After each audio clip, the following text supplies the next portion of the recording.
BGB আমাদের কাছে 20 জনকে হস্তান্তর করেছে। তার মধ্যে 11 জন মহিলা, 7 জন বাচ্চা, 2 জন পুরুষ।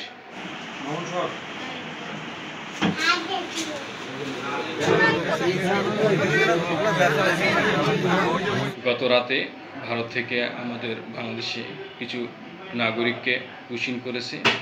এই পর্যন্ত বিজিবি আমাদের কাছে 20 জনকে হস্তান্তর করেছে। তার মধ্যে 11 জন মহিলা, 7 জন বাচ্চা, 2 জন পুরুষ। তাদের বাংলাদেশি নাগরিকত্ব যাচাই বাছাই চলছে। যাচাই বাছাই শেষে তাদেরকে তাদের পরিবারের কাছে ঊর্ধ্বতন কর্তৃপক্ষের নির্দেশক্রমে হস্তান্তর করা হবে।